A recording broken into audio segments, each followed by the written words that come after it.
কাঁথিতে doctor Shyamaprasad মুখোপাধ্যায়ের জন্মজয়ন্তী উপলক্ষে বিশেষ আলোচনা সভা ও পত্রিকা প্রকাশ অনুষ্ঠানে উপস্থিত ছিলেন কাঁথি লোকসভা কেন্দ্রের প্রাক্তন সাংসদ শিশির অধিকারী, ডিআইজি অমিতাভ দাস, পূর্ব মেদিনীপুর জেলার পুলিশ সুপার অংশুমান সাহা, পশ্চিম মেদিনীপুর জেলা পুলিশ সুপার পাপিয়া সুলতানা ও অন্যান্য পুলিশ আধিকারিকরা। পূর্ব মেদিনীপুরের কাঁথিতে বিশিষ্ট শিক্ষাবিদ, সমাজ চিন্তক ও প্রখ্যাত রাজনৈতিক ব্যক্তিত্ব ডক্টর শ্যামাপ্রসাদ মুখোপাধ্যায়ের জন্মজয়ন্তী উপলক্ষে এক বিশেষ আলোচনা সভা ও স্মারক পত্রিকার বহিঃপ্রকাশ অনুষ্ঠানের আয়োজন করা হয়।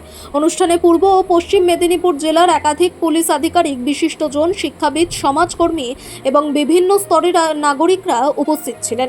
পত্রিকা প্রকাশ করেন প্রাক্তন সাংসদ শিশির অধিকারী। অনুষ্ঠিত হয় কাঁথি মহকুমা শাসক অফিসার সভাগৃহে। অনুষ্ঠানের সূচনায় ডক্টর শ্যামাপ্রসাদ মুখোপাধ্যায়ের প্রতিকৃতিতে মাল্যদান ও পুষ্পার্ঘ্য নিবেদনের মাধ্যমে তার প্রতি শ্রদ্ধা জ্ঞাপন করা হয়। এরপর তার জীবন দর্শন, শিক্ষাক্ষেত্রে অবদান, জাতীয়তাবাদী চিন্তাধারা এবং দেশের উন্নয়নে তার ভূমিকা নিয়ে বিস্তারিত আলোচনা অনুষ্ঠিত হয়। বক্তারা তাদের বক্তব্যে বলেন, ডক্টর শ্যামাপ্রসাদ মুখোপাধ্যায় শুধু একজন রাজনৈতিক নেতা ছিলেন না, তিনি ছিলেন একজন দূরদর্শী শিক্ষাবিদ ও জাতীয় চেতনার অন্যতম পুরোধা ব্যক্তিত্ব। তার আদর্শ ও কর্মধারা আজও দেশের যুব সমাজকে অনুপ্রাণিত করে চলেছে।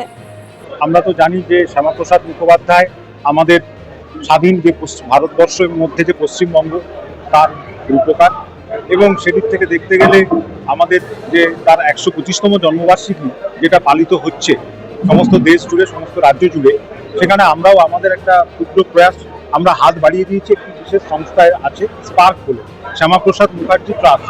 সেই ট্রাস্টের প্রেসিডেন্ট হলেন আমাদের পরম সম্মানীয় এবং আমাদের সকলের অভিভাবক শ্রদ্ধেয় শ্রী শিশির অধিকারী মহাশয়।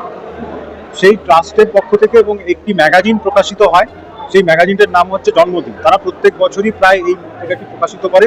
এটা এই বছর তারা শ্যামাপ্রসাদ মুখোপাধ্যায়ের ওপরেই এই পত্রিকাটি প্রকাশিত করতে চেয়েছিলেন এবং মাননীয় শিশির অধিকারী মহাশয়ের হাত ধরে পত্রিকাটি উদ্বোধন করতে চেয়েছিলেন। তাই জন্য কাঁথিতে এই অনুষ্ঠানটি করা হবে।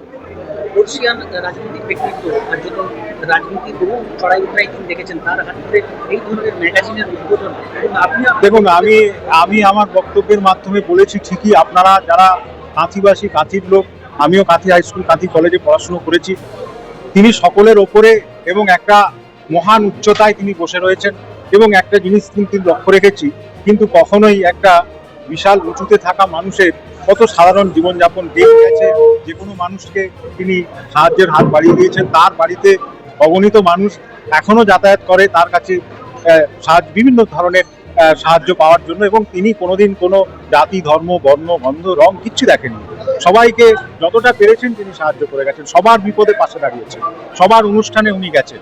এবং সব থেকে বড় কথা হচ্ছে, একটা যুগ ধরে তিনি ভারতবর্ষের রাজনীতির সঙ্গে যুক্ত রয়েছেন। কাঁথিকে বহুবার তিনি প্রতিনিধিত্ব রেখেছেন সংসদে, প্রাক্তন কেন্দ্রীয় মন্ত্রী ছিলেন। তার হাত ধরে কাঁথির বহু উন্নয়ন হয়েছে এবং অবিভক্ত মেদিনীপুর জেলার উন্নয়নের কাণ্ডারি হচ্ছেন মাননীয় শিশির অধিকারী মহাশয়। আমরা প্রত্যেকে তাকে শ্রদ্ধা করি, তাকে, এবং তিনি আমাদেরকে স্নেহ করেন। এটাই আমাদের কাছে বড় প্রাপ্তি। তার হাত ধরে এই ধরনের একটা অনুষ্ঠানের আজকে কাঁথিতে হলো, এর জন্য আমরা সকলেই খুব আনন্দিত। পুলিশ প্রশাসনের পক্ষ থেকে আমরা যতটা পেরেছি হেল্প করেছি, এবং আপনারা যারা রয়েছেন সংবাদ মাধ্যমের প্রতিনিধিগণ, এই অনুষ্ঠানটিকে সাফল্যমণ্ডিত করার জন্য আপনারা যেভাবে আমাদেরকে সাহায্যের হাত বাড়িয়ে দিয়েছেন, আপনাদের কাছেও চিরকৃতজ্ঞ। কাঁথিবাসী, আপনি নিজেও কাঁথির সন্তান বলা চলে, রাজ্যের মুখ্যমন্ত্রী কাঁথিবাসী হিসেবে কোথাও কি আজকে আলাদা একটা গর্বের? দেখুন, আমি এই একটা জিনিস বলি, আমার বাড়ি এগরা, তবে আমি পড়াশোনাটা আমার এখানে করেছি কন্টাই নার্সারি স্কুল থেকে। কন্টাই নার্সারি স্কুল 4 বছর বয়সে পড়াশুনো করেছি, কাঁথি কলেজে শেষ করেছি। তো সত্যি কথা বলতে গিয়ে কি, যে মাননীয় মুখ্যমন্ত্রী সম্পর্কে বলতে গেলে একটাই কথা বলতে হয়, যে যখন কাঁথি কলেজে পড়াশোনা করতাম তাকে আমরা খুব কাছ থেকে দেখেছি। উনি আমার 2 ক্লাস সিনিয়র ছিলেন, কিন্তু তার মধ্যে একটা জিনিস আমরা সবসময় লক্ষ্য করেছিলাম, তিনি সকলের থেকে একটু আলাদা ধরনের বলতে তার চিন্তা ভাবনা এবং তার যে মানে একটা কি বলবো, তাকে ঘিরে যে একটা মানে এক ধরনের একটা শক্তি তার মধ্যে ছিল, এবং সেই শক্তিটা এমন ধরনের একটা শক্তি যেটা ছাত্র রাজনীতির ক্ষেত্র থেকে আমি বলবো যে তার ব্যক্তিগত জীবন থেকে শুরু করে তিনি অনেকটা, দেখুন, আমি কোনোদিন কারোর সাথে মানে একটা কোনো মহান ব্যক্তিত্বের সাথে তো তুলনা কারোর সাথে কাউকে করা যায় না। তবে একটা ঘটনা আমরা দেখেছি, যে ছোটবেলা থেকে এই যে সচিন তেন্ডুলকার হয়েছিল, সে ছোটবেলায় যখন ব্যাট ধরতো তাকে দেখে বলে দিয়েছিল যে এ একদিন পৃথিবীর সর্বকালের সর্বশ্রেষ্ঠ ব্যাটসম্যান হবে। তো আমরা মাননীয় মুখ্যমন্ত্রীকে তার সময় থেকেই আমরা দেখে বলেছিলাম যে তিনি একটা সময় কিন্তু একটা অনেক উঁচু জায়গায় পশ্চিমবঙ্গে বসবেন। এটা কিন্তু তার মধ্যে এই প্রতিভা, এটা তাকে দেখেই মানে তার মধ্যে বরাবরই ছিল, এবং এটাকে গড গিফটেড ট্যালেন্ট বলতে পারে। যে সকলের মাঝখানে ধরুন 100 লোক বসে আছে, 500 লোক বসে আছে, কিন্তু একটা লোক বসে থাকলে আপনার চোখ সেরকম যাবে। আমরা এটা কলেজ জীবন এবং ছাত্র জীবন থেকে কিন্তু তার মধ্যে লক্ষ্য করেছি। পরিস্থিতিতে বাংলা বাঙালিকে রক্ষা করা, ভারতবর্ষকে রক্ষা করা, যা সেটা করেছেন উনি করেছেন। উনি না হলে বোধহয় এটা আর কেউ পারত বলে বিশ্বাস করেন। আগামী প্রজন্ম যারা রয়েছেন তাদের কাছে কি শ্যামাপ্রসাদ মুখোপাধ্যায়ের যে কবিতা হ্যাঁ। বা বাংলা বা পশ্চিমবঙ্গের যে ইতিহাস তৈরি করতে তার যে অবদান ছিল সেটা কি জানা প্রয়োজন বলে মনে হয়? নিশ্চয়ই আমি মনে করি যে শ্যামাপ্রসাদের ইতিহাস আসা উচিত, সুভাষচন্দ্রের ইতিহাস আসা উচিত, যারা আমাদের স্বাধীনতা যুদ্ধে গেছেন এবং যেভাবে মহারাষ্ট্রের সাতারাম এবং